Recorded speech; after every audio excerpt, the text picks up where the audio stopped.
Welcome to Keep Sweet, the Positive World podcast. I'm your host, Joshua Gonzalez, and look who we have here today. Look at me through your iTunes and your Spotify. Oh, yeah, they can't. I guess this is a podcast medium, so they shouldn't look. Those on YouTube, you can look, but those not on YouTube, here, who is here today? Say hi, Matt.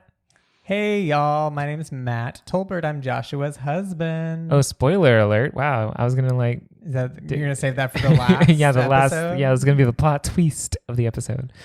No, hi. How are you?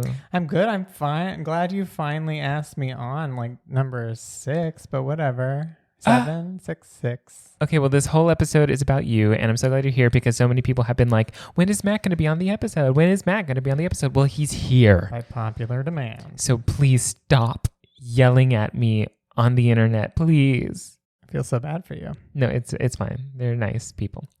Hi, everyone. So today we are having a chill Saturday. I've recorded some episodes of the podcast. And Matt, what have you been doing? I've been working mostly so I can stay out of your hair while you record. And I appreciate that. So thank you so much for that. I just save all of my chores and my TV binging and my working out for tomorrow. Hard life. But I mean, we can get it all done tomorrow. I am sure of that. So for today's good news story, I have here this story of Calvin D. Tyler Jr. I love that name. So he is a UPS driver turned UPS executive.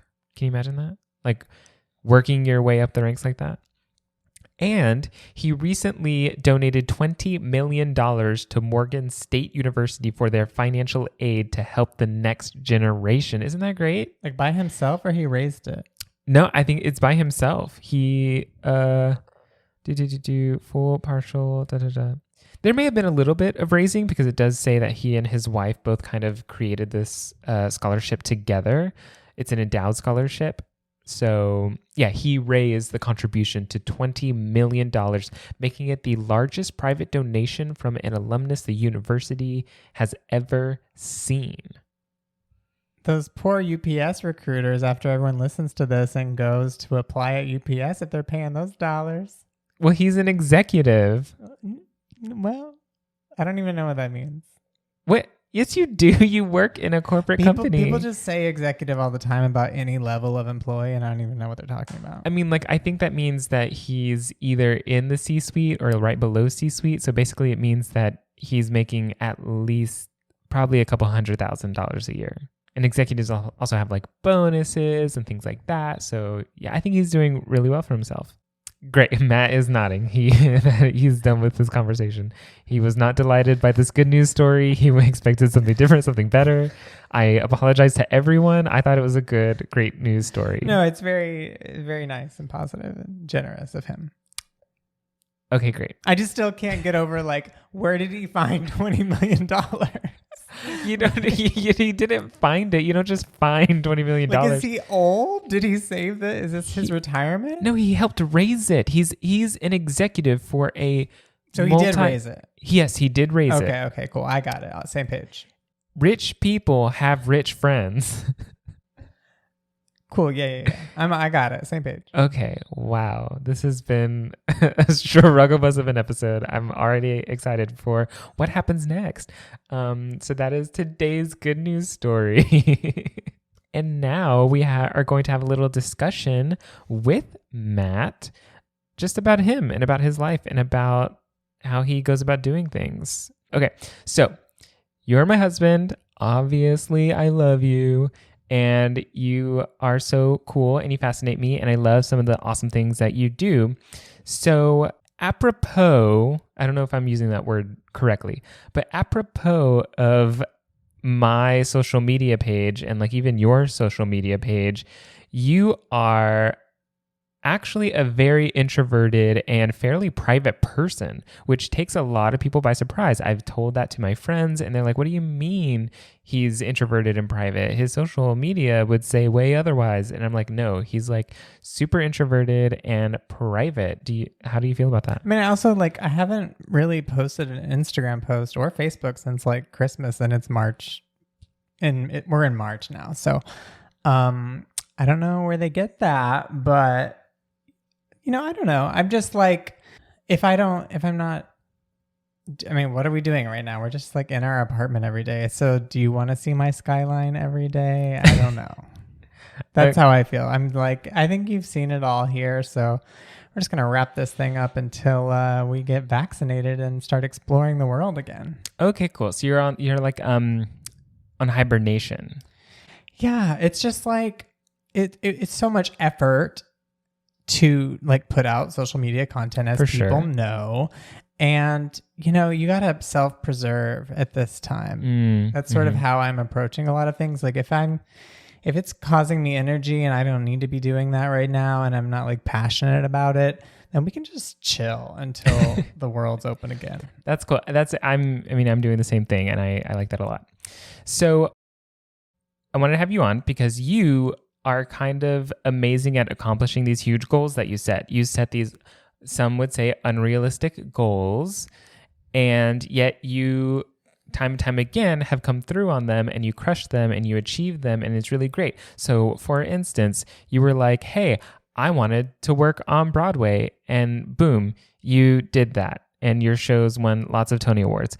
And during that, you were like, hey, I want to win the affordable housing lottery and get a great apartment. And so like, boom, you did that. We are currently living in one of those apartments and it's amazing. Then you were like, hey, I want to work with Gary Vaynerchuk. And then boom, you emailed him directly and now you are working with him and for him. And then most recently, you were like, hey, I don't like all of the student debt I have. I want to pay it all off. And so boom, we did it. We are 100% debt free. What gives you the confidence to just like take on these huge goals that you have? Like, where does that come from? I mean, my confidence comes from the fact that I know that other people aren't going to put in the same amount of work if it's something that I really care about. So, but I mean, first of all, like there are plenty of things that I haven't accomplished that I've either like put forward the effort and then realized like, it's okay to stop when you realize, oh, I don't know if this is really what I want anymore, right? So like this summer I did like Matt in the morning show, and I was really enjoying parts of that, but then parts of it were just like a lot of effort and like not a lot of fulfillment. And then I realized, I don't need this. It's fine. Like I wasn't enjoying putting all the stories together and doing the research and writing the script. I was enjoying the time in front of the camera, but it's just like the effort involved in producing it wasn't for me. So I think a lot of my confidence in the things that I do accomplish is that getting that instant gratification during the process and enjoying the process and knowing that like other people aren't putting in the same work, and I can get there because I'm willing to put in that work. So, like especially like the affordable housing lottery, right? We had to cross so many T's, dot so many I's. And I am so detail oriented that I knew that if I had my shit together, that we're going to look way better than other applicants and quickly get approved once it got to our, lottery number, that we could easily achieve that. Like if there's a plan written out, I can follow instructions. You know what I mean? Yeah. And I think that's important. It's, execution is 90% of winning in everything in life, but it's also executing in the way that the powers that be want you to execute. Like a lot of people will apply to something, but they won't really pay attention to all the procedures of how to apply or how to do it. And like so many people are applying to everything these days, whether it be an apartment or a job or whatever. If you have one thing out of place, they're just going to throw your application out of the pile because they want the person who reads and knows and sees the detail that they want it done this way, your name has to be on this part of the page. And so it's so important. And then in terms of like career things, it's really come down to like relationships. And I know people talk about that all the time, but it's just a matter of like creating relationships, keeping relationships, staying positive in those relationships. Like working on Broadway came from just like a bunch of networking at like industry events and interviewing for other jobs and like almost getting those jobs, but instead of getting those jobs, getting referred to other jobs. And like, that's the best thing that could happen, right? Like maybe that new job is better. So that's like how I got to work on, I mean, I've worked on Broadway several times, nightmares and some good. What did you do? Tell our listeners more about. Well, the first time I worked on Broadway, I was Fran Weisler's assistant, and Fran and Barry Weisler are the producers of Chicago and Waitress, the revival of Pippin, Finding Neverland. Those are the things I was working on there. I lasted like 4 months, which is honestly a record. It is for that position in that role, but doesn't sound like much. But you know, I left there. I went to Goodspeed Musicals, which is a 2-time Tony Award winning regional theater. And then we were like, Connecticut's not really for us. We missed the city. We came back. And then, you know, we really kind of started from scratch once I came back, and then eventually was able to start working on Broadway again. So I worked on Hadestown and Jagged Little Pill and The Inheritance and Oklahoma, the revival, Tony winning revival, and, you know, tours of Anastasia and Cabaret, and then a bunch of like regional shows like pre-Broadway, you know, readings and workshops, and which I really love that, like the development part. But yeah, I mean, Broadway's a lot of fun. It's a lot of work. And then I wanted to work for Gary. And, you know, if you don't know, Gary Vaynerchuk is an entrepreneur, businessman, king of social media, and you know, always has his finger on the pulse of what's going on in the world and is the first to jump on things. We were fans of Gary for a while. You know, when I was in Connecticut, I was driving a lot, so I, you know, listened to Gary's podcast and got to know him through that. I mean, not know him, but yeah, but you got to know what he was about and how he thinks and all that stuff. Of course. And just the way he talked about the way he runs his company and treats his employees, I really wanted to get in on that, especially because he's so forward and progressive and the things that are going on in the world. I don't really have that gene, but I knew that I can operate. And if I get in the door, I can lean on him to be the one who's like seeing what's next.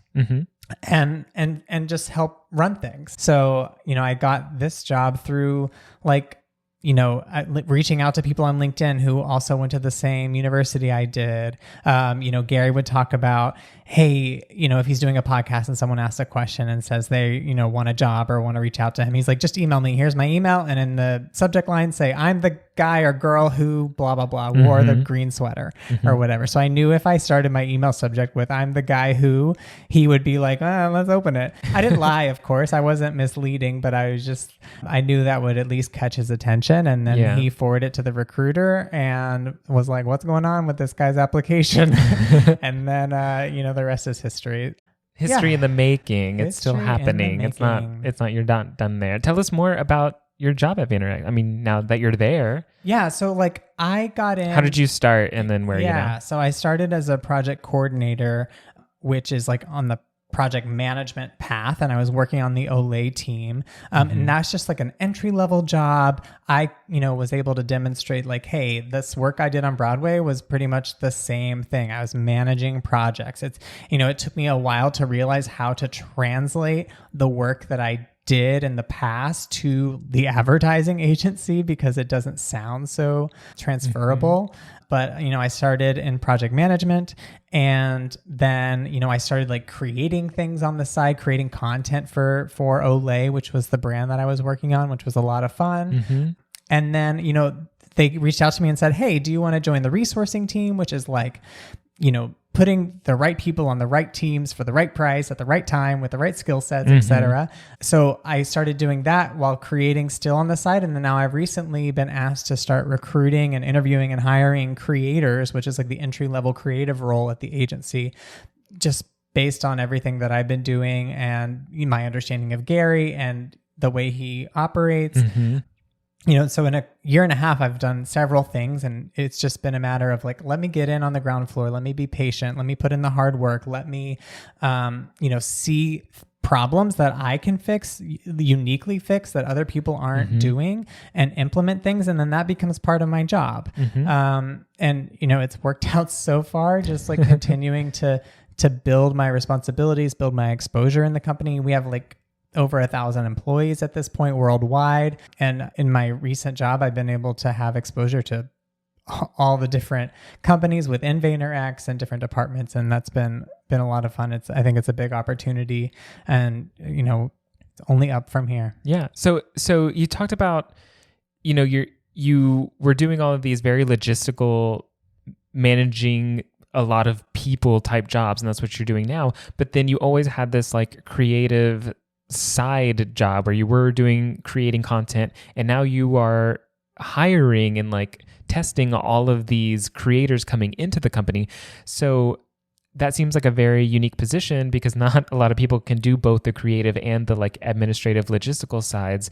So is that like how you position yourself? Like your best asset is that you can do both worlds. You come from both worlds, and you can do both worlds. I mean, it's hard to say. Like it takes a lot of convincing, and you really have to convince people by showing them. People believe that you can't be in both math and art. And I've sort of lived my life always kind of like in that contradiction. Yeah. And several contradictions. Like growing up, I remember like I was the oldest kid, and we, I had several siblings, and I got all the good genes, I think, and I was just like well behaved. I did my schoolwork, etc. And so all my other siblings got the attention, and they were just like, Matt, you're just so good or well behaved or whatever. And I'm not like patting myself on the back, but like, so like when those things would happen, I would immediately like break a rule, or I would like do something to get attention, because there was something about never wanting to be figured out. So like in my entire life, as like I've been identified as something, I would immediately try to do something that contradicted that, because maybe because of growing up gay, I'm not sure, but just like I never wanted anyone to really be able to figure me out or predict what I would do. I think it's more like you didn't want them to put you in a box. Yeah. Because like if someone like is like, oh, that's Matt, this is Matt's thing, it's really hard to convince them that you're more than that. So like if they put you in a box, it's like you can only be this one thing, and you're like, no, I want the options to be what like way more or whatever I want. Yeah. And then when it comes to like, math and art, like I've always been creative. I grew up doing theater, choir, that kind of a thing. But I guess because of the like knowing how I can get ahead because of my like type A personality and skill set, like I would always be simultaneously doing that. So like, in the summer internships during college, right, I couldn't afford to fly out to do auditions at summer theaters. So I knew I could just like apply and work at prestigious theaters because I could just email an application. That was a lot easier, right? So that's where I started like building that sort of management resume, which was always able to get me in the doors, like on Broadway and different things. And it's been hard to juggle, honestly, right? Because people see me as that, but I want to be creative, and I am creative.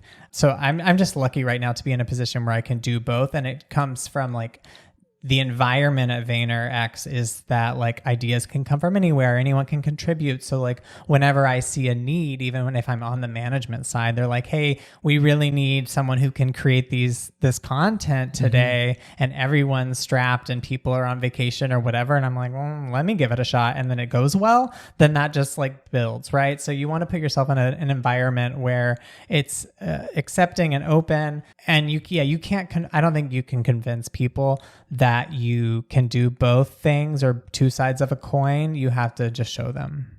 That's a great line. Like you can't convince them, you have to show them. I really, really love that. And I think that's so incredibly true. So we are in this time period now where a lot of the entertainment industry is still shut down and has been shut down for a year. And it's now to the point where a lot of people like can no longer wait for it to reopen, or reopen at the capacity that it needs to be so they can live. How, as someone who has like retained their creativeness as they've also gone into these logistical roles, like how can someone kind of make that transition to a job where they can use their skills that they earned in the entertainment industry in a new position or a new world? I love this question and this subject that I wrote. So, I mean, it's so interesting, and I'm very lucky that I made this change right before the pandemic. I know. Thank goodness. But the biggest thing I've learned, especially now that I'm, doing interviews and hiring myself, is that you have to like change your title. You don't lie, but like if your title means something else in another industry, change it on your resume. Describe yourself as that. I mean, that was so true for me with project management, because no one knows what like an associate general manager on Broadway does. And so like change your title, find out whatever industry you're looking to go to. And actually an advertising agency is a good example, because a lot of the titles at an advertising agency, like, administrative assistant or project manager or like client services, like all of those are actually pretty common in like the corporate world.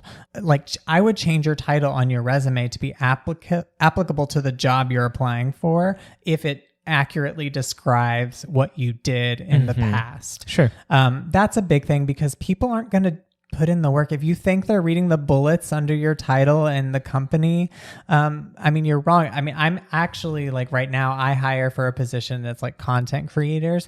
I don't look at resumes. I don't care what your resume says. I care about your work. Right. And so it's sort of similar to like you have to show them. I mean, I don't know, maybe you put in the work of showing people what you can do, and make your stuff stand out. Maybe that's you doing like a video that you're sending along with your thing to describe like, hey, I know this doesn't look like your normal applications, but blah, blah, blah. Yeah. Yeah. And when they are in this new environment and like they are having to adapt to this like new corporate-ish type world, like are there any pointers or any advice you would give to them to like succeed in the role and also like maybe move up? Yeah, I mean, I like what I did, I think is a good start is like even if you have to get in on the ground level, it's actually surprising how quickly you can move up. And especially like people move around different companies all the time. It's not, from the theater world, like you wanted to see like 2 to 5 years on a resume. And that's just not as important in the corporate world. It's good to know. So like, don't be afraid to just get in at the ground level and move up from there. And what I did was just like seeing problems and trying to fix them, always respectfully, always with patience. Like, don't be over eager. Don't necessarily like tell people your plans of what you're trying to do. Although it's good to see the ambition. Do you need to take a second? You're dying. Sorry, I've had a carbonated beverage. I told him not to drink the seltzer before we started recording. No, anyway, I think also your skills and experience from the theater industry can be a breath of fresh air and a unique perspective to whatever industry you're going to. When I met with Gary for the first time and told him about, coming from the Broadway world, and the biggest thing, people would tell me that like whenever there's like a fire or something like crazy that happens, I'm so chill. And they're like, Matt's not fazed by anything. And I'm like, because y'all are like the freaking nicest people in the world. You don't know where I've come from. Like I've been through so much. This is no big deal. And I actually like started learning that mentality when I worked at Baked by Melissa, because I would always just say, guys, we're just selling cupcakes. Just cupcakes. It's just cupcakes. Of course, the stakes are higher at an advertising agency, especially with Fortune 500 brands. It's like millions of dollars. But like that is just like, I think, what am I trying to say? That's just relative to the company size. I actually think the stakes are probably like about the same. It just feels larger because the amounts are larger, but that's still like relative to the size of that whole company. Yeah. So, I mean, it's just like, it's all going to be fine. It's all going, no one's dying. It's fine. And so Gary was like, that's so funny you say that, because I've actually been thinking about like, I want to hire more people from the Broadway world, because they're so used to dealing with big egos and big problems. And so that perspective coming in can be very unique. You're not going to be able to sell someone on that in your interview necessarily. But when you get in the door and you show them that, it can really set you up for success. Cool. And like, so we can cut this out if you don't want to, if you like have anything, but like, what are like some like pet peeves or like top mistakes you keep seeing people make that you were like newer people make that you just wish you could tell them, be like, no, don't do that? Or if you don't have any, I guess that's great. I mean, it's really hard to say. Like, everyone expects new people to make mistakes. So it's really hard. I wouldn't say they're like trends that I've seen. Okay, sure. Especially like the people that seem to not be the, I'll say this gently, like strongest employees are kind of people that come from the advertising agency world. You know, they grew up, you know, like maybe they got an internship right out of school and they moved up through an advertising agency, and they really haven't worked in different businesses, different industries. I mean, I've had so many jobs. I've worked in so many industries. And I used to think that was a weakness in that, like, I was bouncing around, starting over all the time. But I definitely think that it's given me a big perspective from, you know, seeing things from different angles, like having experience of like, I've seen this problem somewhere else. It looked different. It had a different name, but it was this same issue. And here's how I solved it there. So let me see if that can work here as well. So like, I think if you're coming from a different industry, you have a leg up on other people already because you're going to see things from a different angle. You can learn the lingo. Like, don't worry about that. And like, even the people who work, there's new lingo and acronyms created all the time. So even people who work at advertising agencies don't know what anyone's talking about. So like, you can learn the lingo. Don't worry about that. Great. I love it. All right. Well, thank you so much for all of the tips and for coming on the podcast to talk about that. I love having you here, and I'm sure you'll be around more often because we're bored and we have nothing else to do. So yay. Yeah. I mean, like, if anyone wants me to look over their resume or wants like interview coaching or whatever. Yeah, where can they reach out? I'm on Instagram at Matt Tolbert. That's 3 T's in a row. MattTolbert. And I'll have that in the episode description for you all. So you heard it here first. If you need a resume look over or coaching or everything, send him all your questions. I'm not selling a service. This is just like, I'll be nice. Yeah. I mean, unless there's like hundreds of you, then I'll say no. But I'll try to say yes to as many as I can. Okay, good. Yay. All right. Thank you so much. And thank you to everyone for checking out this episode and listening to this episode. It's been really, really great having him here, and I want to bring him on all the time. If you can, be sure to rate, review, subscribe, share the episode with your friends. It really means a lot. And yeah, it's been really great. And as always, keep sweet.